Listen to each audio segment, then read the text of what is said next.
this audit, some of our lines log nothing due to the season that we did the audit. For those lines, we have a few options to get information into it. The one is to use standard data that we can incorporate using the import function. This would allow us to get data from other loggings that was done during the summer months. For this application, I'm going to show you guys rather how to simulate loads from scratch. When we did the audit, we noticed that the client had a standard split unit 3-phase air conditioner of 3.4 kilowatt rated power. We've got an option to change the air conditioner to a more efficient inverter split unit, but the viability of that would remain to be seen.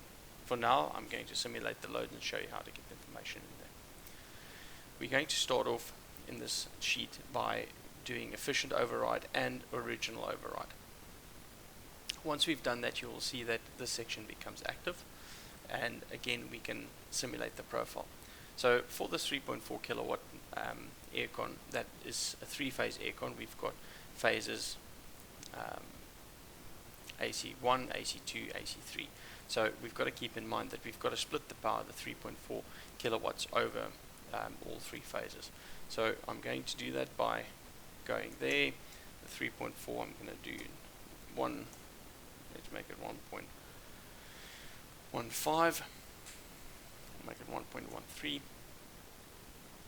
And in the simulation profile, because we don't have data for it, we had a discussion with the client, and they mostly use the aircons for short, brief periods at night, during the weekdays, and mostly over weekends when they're home.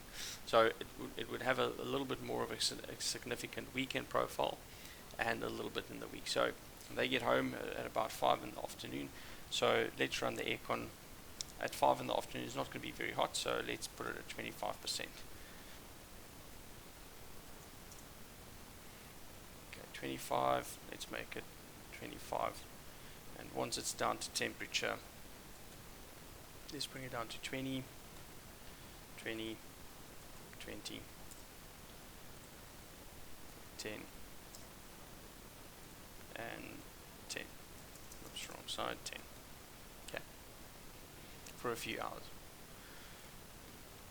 Over weekends, and then they are going to use it in the middle of the day, but because it's not as hot, say early in the mornings, let's say 5% there,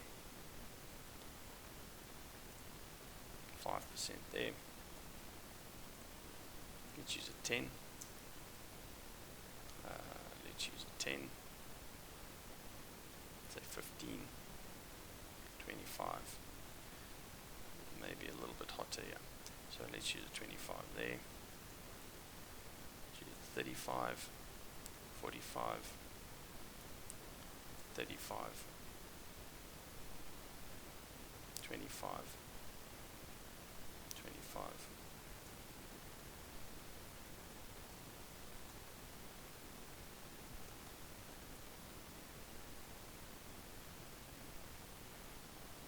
Okay.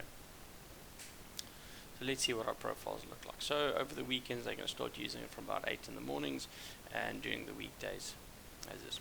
What is very important with the simulate function, or with any seasonal load, we know that during winter we didn't measure anything, and we would suppose that would be for a couple of months. So what we're going to do is we're going to take that load and we're going to factor it for the seasonal. So January, February and December I'm going to leave it at 100%.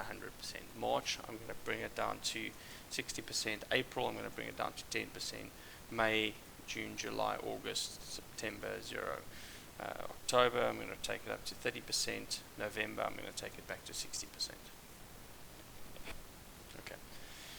So in short, that is how we would simulate a load both for the efficient and the non-efficient side. So this load, although we measured no data, this load would now exist in the summer months. If we go and look at May or September, you would see there's nothing in there. So February, January, February will have loads. If we want to change this air conditioner to inverter type, we can go to the technology and put inverter air conditioner. The technology cost, again we're going to split the cost of the technology over 3 phases, and 3-phase inverter aircon of this size would cost about 30,000 rand, so I'm going to put 10,000 rand per phase, and we would expect to see about a 35% solar fraction. Alright, so we have to do the same thing. We have to apply the same rules to phase 2 and phase 3 to simulate this aircon into this load. So that is in short how you would simulate a load.